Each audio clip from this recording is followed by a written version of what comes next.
Okay, so let's go ahead and go into our next step for the key ingredients on becoming successful and earning 10,000 a month in network marketing. And this is one that that I had to be taught, just like so many of them. Had to be taught how to employ myself, had to be taught how to understand distractions and what they are and what they do. This is another one that I had to learn. And because when I got into network marketing, I got in for the opportunity. I saw the money, I saw the business, I saw, hey, this is my best chance as an average person to make an above average income. This is my best chance to make my $1 million by the time I'm 30. This is my best chance where I can build an international business right from my living room, right from my home, right from here. And I can affect millions of people. I can affect thousands of people. I can help many people. So I was excited about the business. And so I was recruited. Now I got in because of the business, but I stayed in because of the products and the results that I got on the products and the results that my clients got on the products. That's what locked me in. So here's the title of the next piece. It's having a system or a process of you personally getting emotional attachment to the product or service that you represent. Now, once you get an emotional attachment to and I'll define that in a second, to the product or service that you represent, then you want to process in a system in place that when you recruit somebody else, how to get them an emotional attachment to the product or service quickly. Because the reality is if somebody's out there just recruiting, and there's no emotional attachment to the products, you're going to have a revolving door.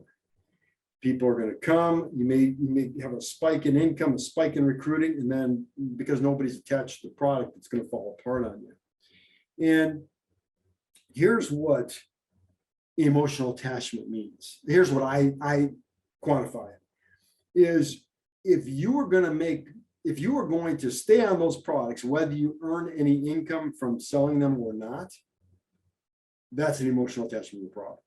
Today, I still use 3 products, been on them for over 30 plus years from the companies that I used to work with. I don't work with them anymore, but I still use the products because I got an emotional attachment to them. They have affected my health. They have affected my body. They've affected me such a positive way. I continue to use those products and buy them from other independent distributors and direct sales companies because I'm no longer part of those companies.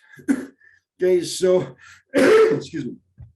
So having an emotional attachment to the product or service will put you in a position that nobody can take away the results you got on the product. I'll give you an example. I never needed to lose weight, but weight loss is the easy way to explain this. And if you get on a weight loss product and you have lost 30 pounds and somebody says to you, wow, what happened? You look terrific. You say, well, I got on these products. I take a couple shakes a day, take some tablets, eat one meal, whatever I want, anytime I want. And I was able to lose 30 pounds in 2 months, 60 days. And I feel great. I've kept it off for 2 years now. I know I haven't seen you in a while. That's what's happened. He said, oh my God, that's tremendous. Is there any way that I can get some of those products or how do I get those products? So yeah, you can get those products. They're from XYZ company. Oh yeah, I heard about that company. That's one of those pyramid deals. Yeah. Is it FDA approved? And no, I'm not interested. Yeah, that's not going to work. Those things go out of business. Nobody makes any money on those. And I can buy those products from, Costco or Sam's. And the reality is whether they're trying to throw water on your fire or whether they're coming from a place of ignorance or they're coming from a place of jealousy, because that does happen, nothing is going to take away that you lost 30 pounds. Doesn't matter what they say, how negative they are, how whatever. They can't take away the fact that you lost 30 pounds. And not only did you lose 30 pounds, because of it, you were able to get off 2 medications. You feel better than you ever have in your entire life, and your energy went through the roof. So that having that emotional attachment to the product is a protective screen to bounce off all this negativity about what you represent. Now, the same thing could be with services. If you have insurance services in any way, if you have legal services in any way, if you use those and you were excited because you saved thousands of dollars, potentially tens of thousands of dollars because of a claim or because of something that you went through, whatever, and you use those services, that could be an emotional attachment that you will not stop using that service because they treated you so well. So having that emotional attachment is critical because it's a protective device against any negativity. It should be a protective device against any negativity. So whatever that person thinks, whatever they say, whatever their interests are or aren't, it's not going to take away what happened to you with the product or service. This is really important to understand because that's what locks you in. So here's a little story to go with that. So one of the products that I like is a fiber product, a dietary fiber supplement. And I went to, I wasn't selling it because I didn't think I needed it, but I went to one of my sponsors, Uplines, and I said, hey, listen, we got this new product here. It's a fiber product. What's the best way to sell that? They said, use it. I said, yeah, I got that. I said, but what's the best way to sell it? They said, use it. I said, well, I don't really think I need to, I don't think I need fiber. I have a great diet. I don't need to lose any weight. I feel terrific, but I want to know how to sell this to other people. They said, the best way to learn how to sell it is to use it, because once you use it and you get an emotional attachment to the results of the product, you get results on it. Using your testimonial to share with other people is the best way to sell it, because people relate to that. They understand that. They resonate with that. That's what they get. That's what they know. That's what they understand. Because wow, if it did that for you, if I only get half those results, I'm excited. When can I get it?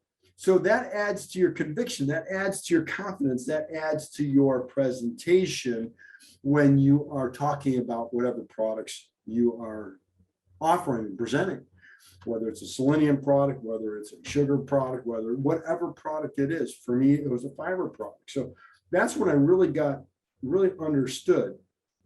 And what happens is there's a transition that takes place. There's a transition that takes place with your product and service. When you get that emotional attachment, what happens, I feel, to a lot of people, it did for me, it did for some people in my family, is no longer are you a distributor for that product. Now you're a crusader. You're a crusader because now you say, oh my God, if I can feel this good, how many people can I help? How many people can I get this to? I owe it to them to at least tell them what's happened to me, and so they can potentially experience the same results or even better, or some kind of results that they would get to change their life, because my life is significantly better for it. So when you become a crusader with your product and service, that's when you've got the emotional attachment. And again, this is so critical. This is the defense mechanism against negativity. Because again, it doesn't matter what anybody says or thinks, they can't take away the way you feel and what's happening to the results that you got on the products. Those are your results. You own it. It's yours. It's changed your life. Whether they do it or not, yes, you want the best for them, but if they're not willing to listen, you're off the hook. You did your best and they've got it. Okay. So that emotional attachment is what locks people in. That's how you grow a solid distributorship. That's how you grow a solid business, whether you recruit people part-time, whether you recruit people full-time, whether you've got a system for getting customers and clients. Having those systems in places are critical. But getting that emotional attachment, having a system where your new people getting emotional attachment to the product is critical. It's the lifeblood of your business, because again, no matter what happens with the business, they'll stay on those products no matter what, because they got that emotional attachment. They've got the results. Just like I've been on these products for 30 plus years and I'm not in those businesses anymore. I don't make any money off of it. I just use them for my own personal use. Okay. So emotional attachment to the product.